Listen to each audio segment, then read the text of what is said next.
Bia, tem como diferenciar medo, ansiedade e o estresse? O estresse não está ligado à ansiedade? Na realidade, são coisas que estão bem interligadas. A gente pode fazer uma separação didática. Tem horas que a gente não tem como separar, mas dá pra gente fazer uma coisa bonitinha. Por exemplo, primeiro a gente tem que entender que medo e ansiedade são duas faces da mesma moeda. Né? Não dá para dizer que uma pessoa é ansiosa e que não é medrosa. Não dá para dizer que uma pessoa tem medo e não tem ansiedade. Medo e ansiedade é um tipo de reação, de marcação que você tem no cérebro que está ligado à nossa sobrevivência. Então, por exemplo, existe um sistema, e por isso se chama reação do medo, que é acionado toda vez que a gente está em risco. Então, por exemplo, eu vou atravessar uma rua. É natural que eu olhe de um lado para o outro. O meu sistema do medo detecta se alguma coisa está em perigo. Ali eu disparo uma substância no cérebro que vai até a suprarrenal, faz com que a suprarrenal descarregue adrenalina, tá? Adrenalina e cortisol. A partir daí eu entro em estado de alerta e vejo qual o perigo e atravesso a rua em segurança. Então, esse seria um medo bom, né? Esse seria o medo. Qual é a diferença de medo e ansiedade? Porque medo e ansiedade é a mesma coisa. A diferença é que no caso do medo, eu localizo o que está disparando essa reação, né, para me proteger. Então, por exemplo, se eu estou atravessando uma rua, eu tenho medo que um carro me atropele. Isso é um medo, é real.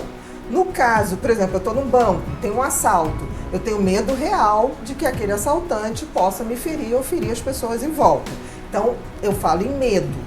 A reação é a mesma, tá? De disparar no cérebro um estímulo que vai à suprarrenal, libera adrenalina e cortisol e faz com que eu possa me alertar e fugir ou me proteger. O fato é que isso sempre ocorre.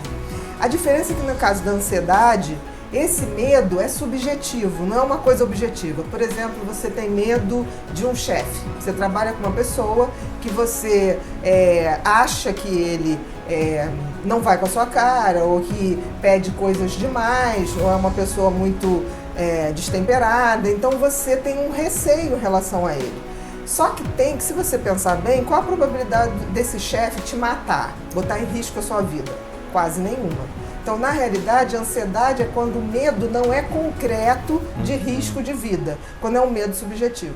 A maioria de nós hoje tem um medo subjetivo de coisas. Medo, por exemplo, uma pessoa muito ansiosa, ela tem medo do futuro. Né? Será que vai dar certo? Será que eu vou conseguir ganhar um dinheiro para pagar a prestação? Será que eu vou viver o tempo para usufruir isso tudo? Isso é ansiedade. Né? É a mesma coisa, só que tem que eu tenho um objeto concreto, medo de um cachorro. O outro eu tenho uma sensação, tipo assim, será que eu vou dar certo na vida? É uma ansiedade, mas é um medo. Medo e ansiedade não tem como você separar. Em compensação, o estresse, que também está ligado nessa onda, é a reação bioquímica que ocorre. É essa reação que faz a liberação da noradrenalina, da adrenalina e do cortisol. O estresse, eu vou medir as consequências bioquímicas no corpo. Então, aí eu juntei medo, ansiedade e estresse. O estresse eu posso medir o grau de estresse. São as reações bioquímicas que ocorrem. O interessante é que, em geral, o medo é de uma coisa imediata. Isso me dá um estresse agudo, uma reação aguda. E a ansiedade, como é uma coisa subjetiva, é uma coisa que tende a ser crônica. Por isso que toda vez que há um excesso de ansiedade, né, ela deixa de ser protetora para ser adoecedora. Então, a ansiedade crônica vai dar os tais dos transtornos de ansiedade. Que aí a gente tem o pânico, a ansiedade generalizada, as fobias, a fobia social.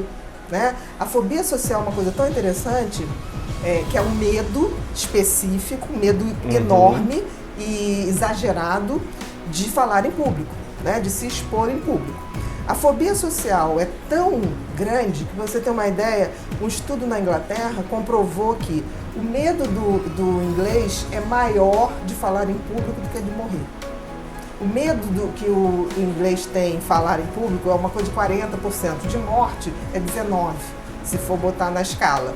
Então é muito interessante que eu vejo gente ir para Londres, o brasileiro tem uma coisa horrorosa, né? Porque o brasileiro acha que falando alto ele está falando a língua da pessoa. Então o brasileiro vai para Londres, quer pedir uma informação, ele berra né, em português, achando que está falando inglês.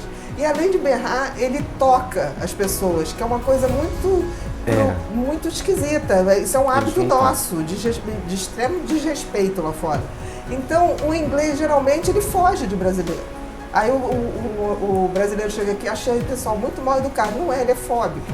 Então, geralmente, é um grupo de brasileiros pedindo uma informação, vai tudo em cima da criatura, a criatura paralisa e não consegue falar e sai, né? Então, assim, a gente tem que ter um pouquinho mais de visão, porque a fobia social, hoje, ela é muito mais comum do que a gente imagina. As pessoas sofrem por isso. E é um medo, não deixa de ser um medo infundado. Agora, por que a gente chama de transtorno de ansiedade? Na realidade, é um medo, mas é uma ansiedade, porque uma pessoa vai falar em público, o público, você já viu alguma manchete assim, palestrante estava dando palestra, o público se rebelou, matou o palestrante e foi embora para casa. Não existe isso. Nenhum palestrante foi morto pelo seu público, né? Mas então, por isso é um medo subjetivo, por isso é ansiedade. E ansiedade em excesso é um transtorno de ansiedade, que nesse caso é a fobia social.